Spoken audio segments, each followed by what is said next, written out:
At the time of recording, we're just 3 days out from our opening game of the Championship 25-26 season, so I think you can imagine what we're going to be talking about into today's video. We're going to be previewing our big opening day fixture away at Southampton, recently relegated from the Premier League.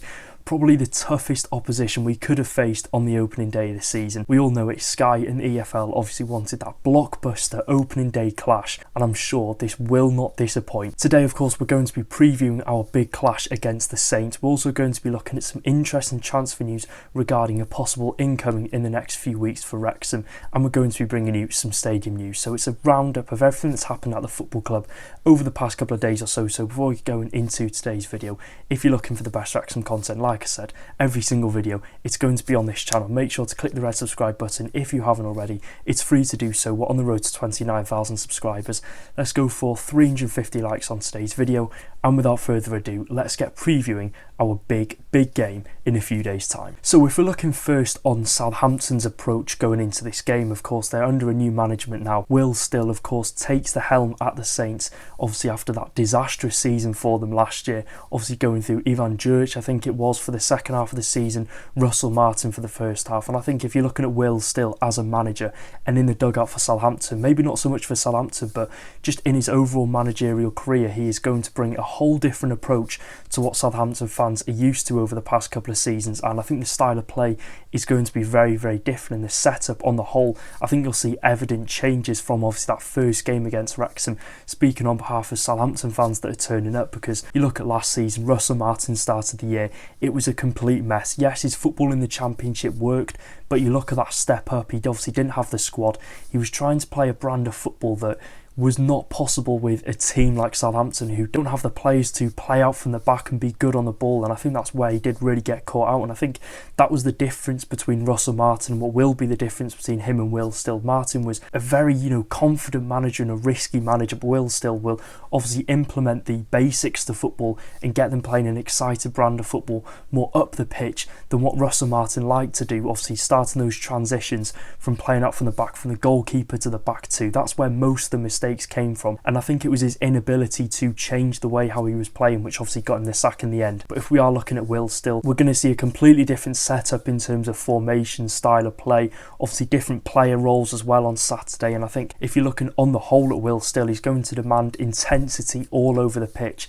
You're going to be looking at those three attackers, whether it be Tyler Dibling, Cameron Archer, Ryan Fraser, Adam Armstrong, we really don't know yet.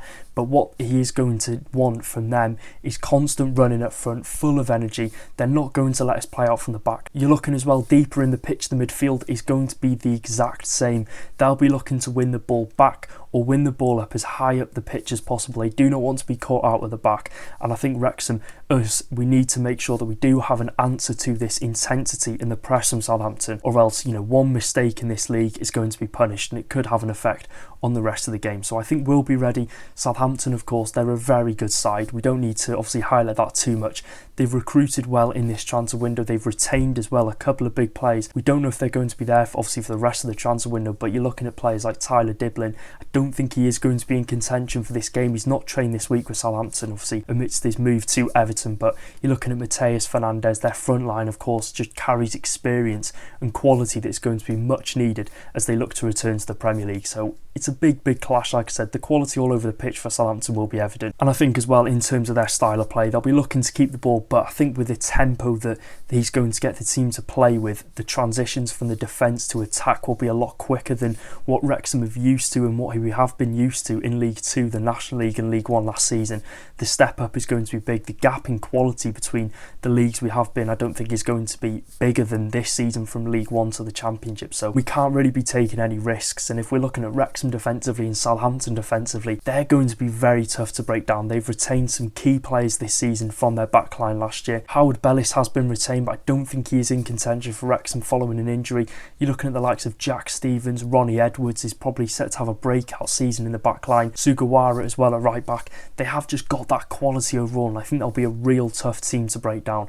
And I think they're all good assets that will be good in this division this year. And looking now, how will Wrexham approach this game? How do we approach approach taking on a team that was playing Premier League football just 3-4 months ago. It's going to be tough. Like I said, it's a big ask.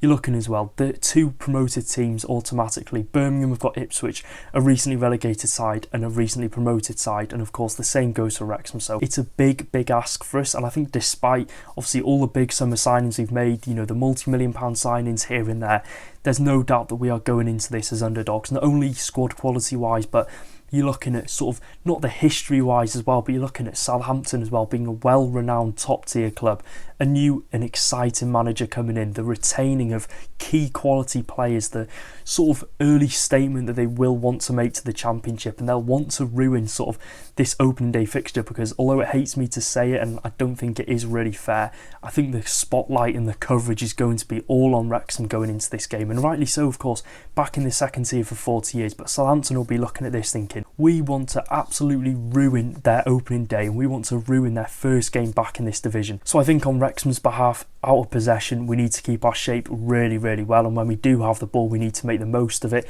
Like I said, for Southampton, the transitions need to be good. We can't be getting caught out, you know, in our own half of the pitch, and especially deeper into our own half, because it will spell trouble. And like I said, the mistakes in this league will be pounced on by Southampton and many other teams, because the quality gap, like I've touched on previously, is so significant in divisions. And I think as well, don't get me wrong, we're two Championship clubs, we're both in this league for a reason, whether, you know, it's a newly promoted team or a newly relegated team. At the end of the day, we're both playing in the Championship. We're going to get chances, and I think it's a question of, can we be ruthless in front of goal? Can we take those chances when they come? Because like I said, they are going to come. There will probably be a mistake here and there from Southampton that will allow that opportunity, and there will be those moments of quality from our players to create the opening. Like I said, it's a question. Can the likes of Ryan Hardy, Kiefer Moore, Josh Windass, etc. be ruthless in front of goal to get us possibly ahead into the game, and then will we be defensively solid after that? Looking at this game, my opinion, I think the wing backs are going to really have a key impact on whether we win or lose the game, because Southampton will be playing good wide players, they'll have good quality wide players, and our wing backs will definitely have their work cut out. I think that'll be going forward and defensively for us. There'll be game changers in this game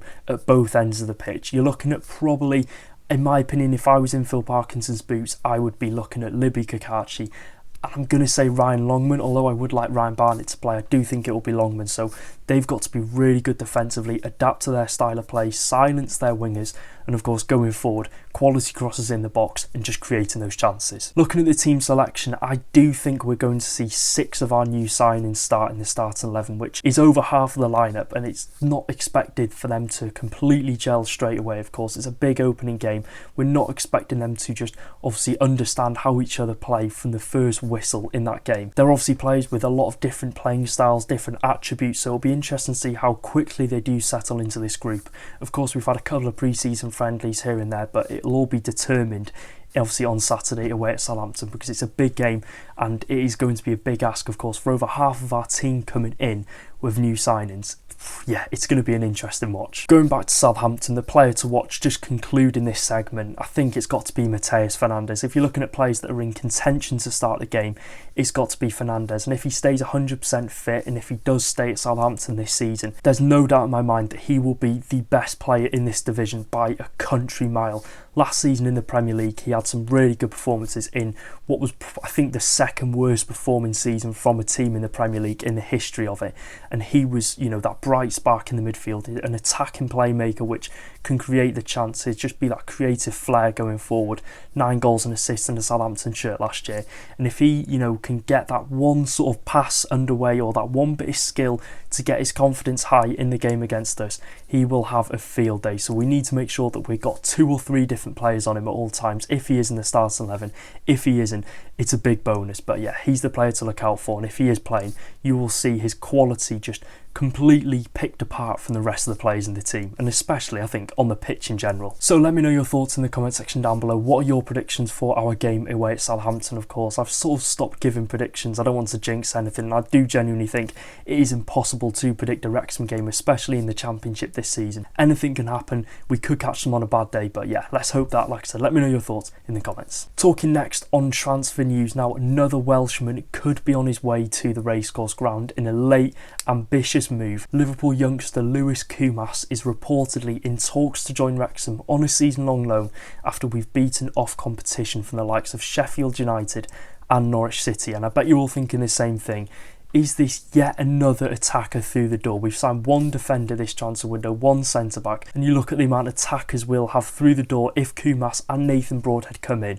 It'll be an absolute joke how many players we've signed, and we're expecting players to obviously leave the club in the near future. And if we're looking briefly on Koumas, of course, last season he had his first full professional season in men's football, going out on loan to Championship side Stoke City, where Stoke fans are saying you could tell it was his first season in men's football with kind of his decision making, but you could really tell the quality was there, and you could see why, of course, he was playing for a big team like Liverpool and why he succeeded in the academy ranks there. 9 goals and assists, and again, for an 18-year-old in his first full season in a league like the Championship, which is so competitive and it's a really rough league, to get those numbers is really good.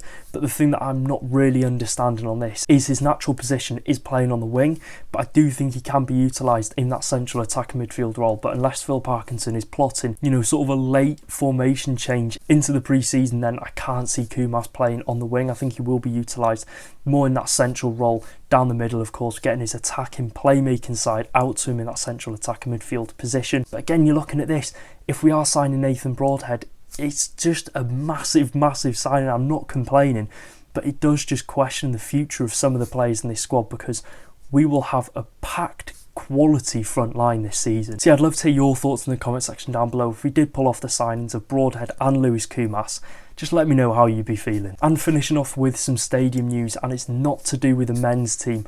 The club have completed the purchase of the Rock Stadium, home of Kevin Druids, securing a long-term home for Wrexham AFC Women, which is excellent news. And the club have been renting the Rock Stadium out to the women's team since the start of the 23-24 season, so getting a permanent home will do them the world of good, and I think it'll be good for the future of women's football at Wrexham. So that is it for today's video. If you did enjoy, make sure to drop a like, subscribe, like I said, do all that good stuff in the comment section down below. And yeah, it's going to be an interesting one. We're 3 days out from Southampton. I cannot wait. I cannot wait to be back in that away end for such a big game. It'll be a really good moment to obviously see us travel to all these different big and obviously historical clubs this year. We've earned the right to be there, and let's go and enjoy it.